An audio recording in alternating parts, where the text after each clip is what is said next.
What's up guys, Steven here and greetings here from the beautiful Hungary. So I just went out for a little bike ride to test out the brand new Sennheiser Momentum 3.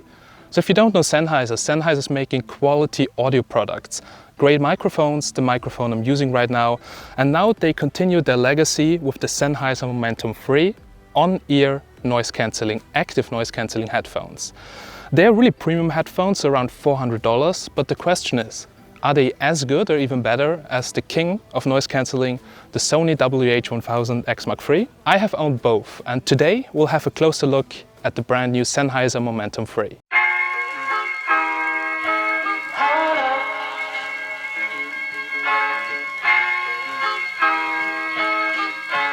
I'm so in love with you.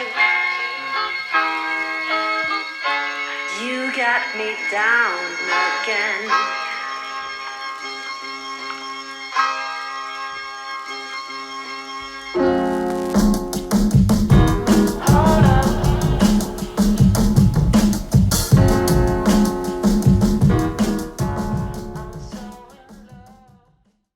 So first of all, let's get started with the build quality. So before the Sennheiser, I was using the Sony WH-1000X Mark III.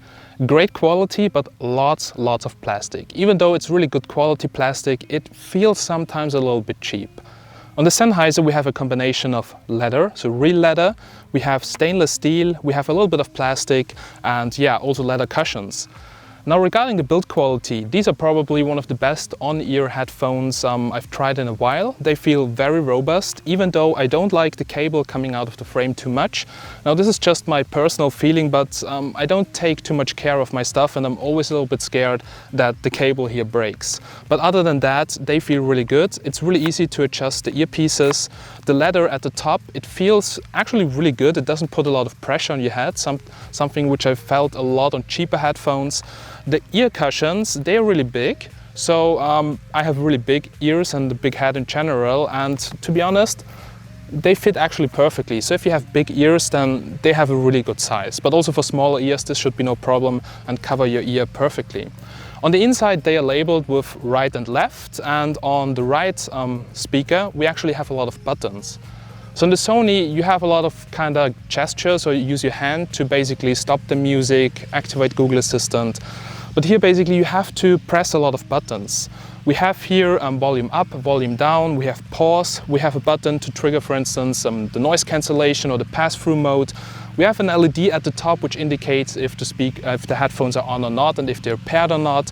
And at the bottom we also have a pairing button and also a Type-C port to charge them and a 2.5mm headphone jack.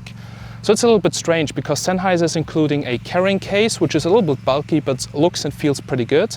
They include a Type-C cable, a Type-C to regular USB adapter, and the only bad thing, the only downside for me is that you need to use a 2.5mm onto 3.5mm cable, or use an adapter for it, because usually I just also use them to edit my videos, and sometimes I just don't have a 2.5 to 3.5mm cable because I just really literally can't find my stuff all the time, but I have plenty of 3.5mm cables.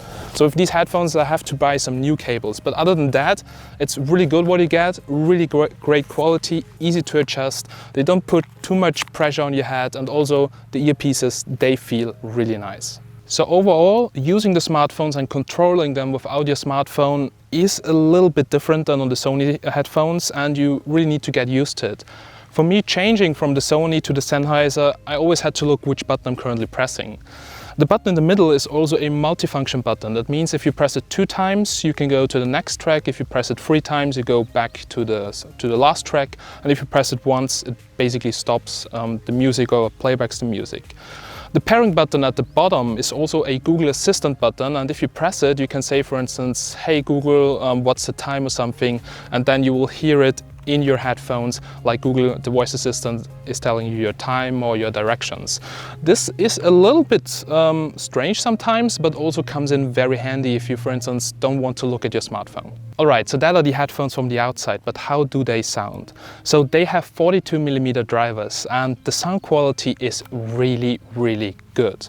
So if you don't listen to music at maximum volume, so at 50–60% of volume, they sound really perfect. I would even say they sound better than my Sony smartphones.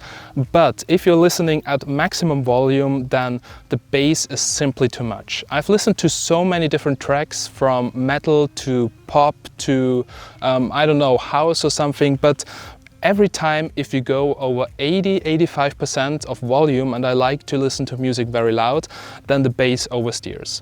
What you have to do then is go to the Sennheiser app into the equalizer and bring down the bass a lot. So I checked it if there was like a wrong firmware or like a different equalizer, but it was actually set to default, and I think for default equalizer settings this is way too bass heavy. It's really nice at mid volume because you get some really deep bass, some really nice bass, but at maximum volume, if you like music loud, then this is just simply too much, and it sounds a little bit like you would have like a very powerful subwoofer in a very cheap car, and you know the door is actually moving and something. It just doesn't sound very clear. And the highs and the mids, they sound always really perfect. If you bring down the bass in the equalizer settings, also at maximum volume, they just sound really, really amazing. They also have Bluetooth 5.0 and support multiple codecs for high quality audio. It's totally lag free, so I tried video editing over Bluetooth. Usually on the old Sony in-ears on the second generation, now we have the third generation, I had a really delay and video editing wasn't possible. On the Sennheisers, no problem. Also, if you're watching a movie, no lip sync issues, and this is working really good. So latency is really good on these smartphones, sound quality on these headphones, sound quality is also really good, but the bass is definitely a little bit too much, so you need to tweak that down. But what about noise cancelling? So well, if you put on the smartphones, they have a sensor built in that they automatically turn on. The same if you put the smartphones off. This was a little bit annoying first because it stops the music, but you can switch that in the app, which I found out a little bit later, and then the music still keeps playing. But if you like that, then if you, for instance, put the headphones on, music starts playing. If you put them off, it stops playing. I don't like it too much, but it's cool. Now regarding noise cancelling, I was flying to Berlin with the headphones, and I also had the Sony with me. And to be honest, the Sonys do better noise cancelling. There is no way that these are better. They do active noise cancelling pretty good, but not as good as the Sonys, at least from my point of view. Then I have something with my ears that every time when we approach the airport, so when the plane is landing and I have the headphones on and I fall asleep, that I have a real pressure in my ears and it hurts a lot. So this really takes place for 1 hour and it hurts a lot in my ears. The Sennheisers, they have a few different noise cancelling features. You can set it to maximum, then I have the same. I have a real pressure in my ears. But you can set it, for instance, to anti-pressure mode, and then in the plane, this felt really good. I had actually no pressure in my ears. This was feeling perfect. Also, I tried it out today when we went out for a bike ride. It has like a wind noise cancelling mode. Basically, if there is lots of wind, it will actually cut that out. The noise cancelling is then not so strong. It's a little bit weaker, but actually you don't hear that strange wind sound. I also tested it out in my car, and in my car, I don't drive a big car, but I didn't hear my car, I didn't hear other cars, which is bad during driving, but anyway, the only thing I did hear was when a really fast motorbike passed my car. But other than that, noise cancelling for office work, for traveling in a train, it's really perfect. But if you're on a plane and you really don't want to hear anything, I can recommend the Sony. But if you're sensitive with your ears, then the Sennheisers do a really good job because you can switch a lot through the different noise cancelling modes. But what about the battery life? Because this is also really important on wireless headphones. Now Sony is claiming 30 hours with the Sony WH-1000X Mark III.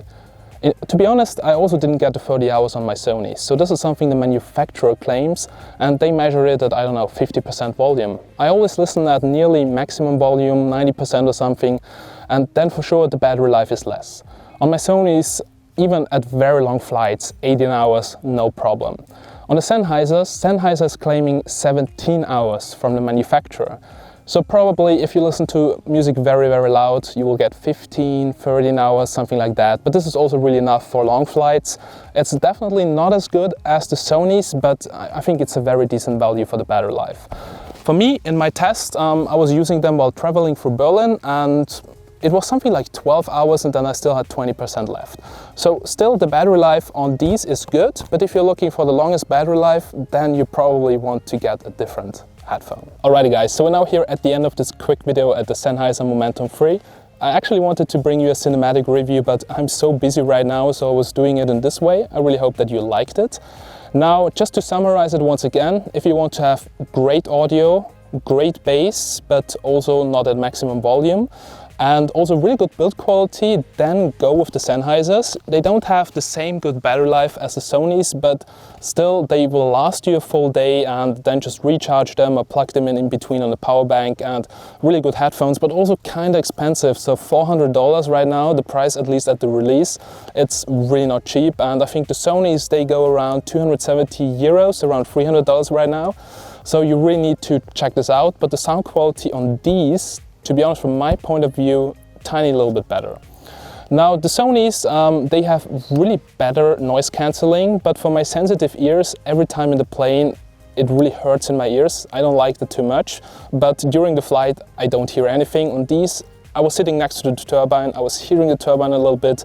It doesn't bother me a lot, but if you want the best noise cancelling, well, Bose or Sony and not the Sennheiser. But overall package, Sennheiser, really good. Check out the links down below. I really hope that you liked my review, and if you want to see more, then also guys, do me a favor and please subscribe and ring the bell. As always guys, big thanks for watching. I'm Steven from Tech Magnet, greetings from Hungary, and I'll catch you in the next one. Have a nice day and bye.